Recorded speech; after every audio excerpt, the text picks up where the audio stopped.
प्रिय भाइयों और बहनों, आप सभी का स्वागत है इस आशीष भरे संदेश में। आज हम एक ऐसे वचन पर मनन करेंगे जो हमारे हर दिन को बदल सकता है। एक ऐसा वचन जो हमारी सोच, हमारे दृष्टिकोण और हमारे जीवन की दिशा को पूरी तरह से बदल सकता है। यह वह दिन है जो यहोवा ने बनाया है। हम इसमें मगन और आनंदित हो। यह केवल एक वाक्य नहीं, यह एक जीवन जीने का तरीका है, एक लाइफस्टाइल है। यह एक आध्यात्मिक दृष्टिकोण है। जब हम सुबह उठते हैं तो अक्सर हम सोचते हैं, आज बहुत काम है, आज फिर वही संघर्ष, आज भी समस्याएं। लेकिन बाइबल हमें एक अलग दृष्टिकोण देती है। आज का दिन कोई साधारण दिन नहीं है, यह परमेश्वर द्वारा बनाया गया दिन है। जैसे कि उत्पत्ति अध्याय 1 हमें याद दिलाता है, आद में परमेश्वर ने आकाश और पृथ्वी की सृष्टि की। जब परमेश्वर ने पूरी सृष्टि बनाई, वही परमेश्वर आपके आज के दिन को भी बना रहा है। इसका क्या मतलब है?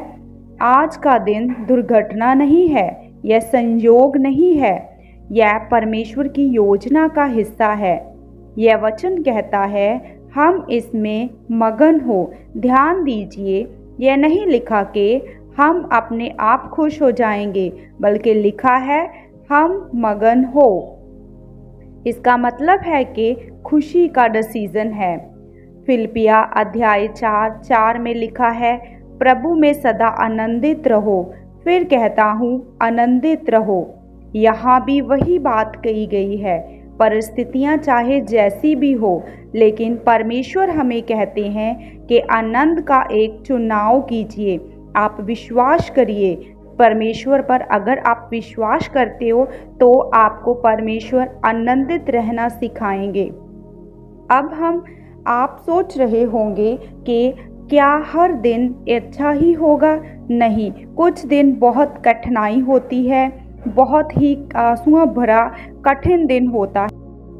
लेकिन इस वचन का सौंदर्य यही है, यह अच्छे दिनों के लिए ही नहीं बल्कि बुरे दिनों के लिए भी है। रोमियो 8:28 कहता है, जो परमेश्वर से प्रेम रखते हैं उनके लिए सब बातें मिलकर भलाई ही उत्पन्न करती है।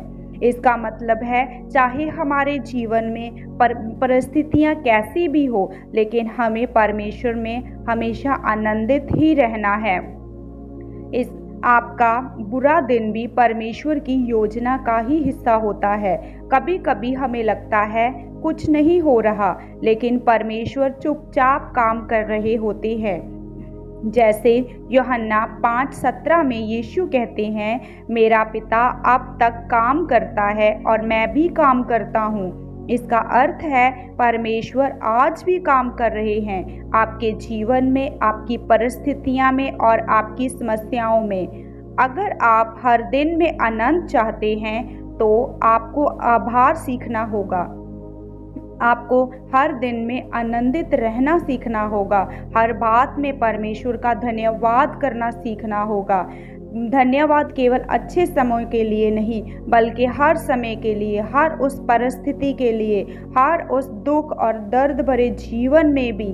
जब आप धन्यवाद करना शुरू करते हैं तो आपका दृष्टिकोण बदल जाता है। यह सबसे बड़ा अभी प्रश्न है कि जब जीवन में दर्द हो तब कैसे खुश रहें? तो परमेश्वर हमें हर परिस्थिति में खुश रहना सिखाता है।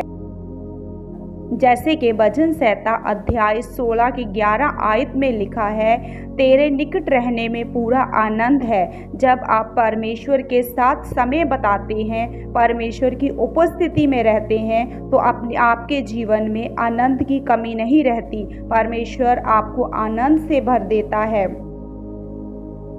सच्चा आनंद कहाँ से आता है? यूहन्ना 15 उसकी 11 आयत में लिखा है, मैंने ये बातें तुमसे इसलिए कही कि मेरा आनंद तुम में बना रहे। यीशु कहते हैं कि आपका आनंद स्वाभाविक हो, आपका आनंद परिस्थितियों पर निर्भर ना हो। चाहे परिस्थितियाँ कैसी भी हो, परिस्थितियाँ बदलती रहती है, लेकिन आपका आनंद कभी ख़त्म नहीं होगा। हर दिन एक नया अवसर है, हर दिन सुबह एक नई शुरुआत है। कल जैसा भी था आज नया है, आज परमेश्वर का दिन है। लेकिन शैतान चाहता है कि आप उदास रहें, आप निराश रहें, आप हर बात को बोझ समझें। लेकिन परमेश्वर कहते हैं इस दिन में आनंदित हो, हर सुबह धन्यवाद करें, परमेश्वर के वचन को याद करें, परिस्थितियां से ऊपर उठकर विश्वास रखें, हर दिन को एक आशीष माने। प्रिय मित्रों, आज का संदेश बहुत सरल है लेकिन बहुत शक्तिशाली है। आज का दिन परमेश्वर ने बनाया है। यह दिन एक नया उपहार है, यह दिन एक नया अवसर है। इसलिए इस दिन में मगन होइए, आनंदित रहिए और परमेश्वर की योजना पर भरोसा रखिए। आइए हम सब मिलकर परमेश्वर को धन्यवाद देते हैं आज के इस अच्छे दिन के लिए।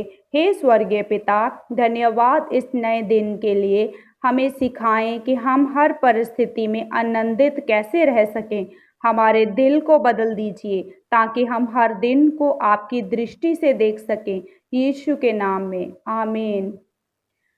अगर यह संदेश आपको आशीष दे तो इसे लाइक करें, अपने दोस्तों के साथ शेयर करें और चैनल को सब्सक्राइब करना ना भूलना। याद रखें, हर दिन परमेश्वर का दिन है, हर दिन में आप आनंदित रहें।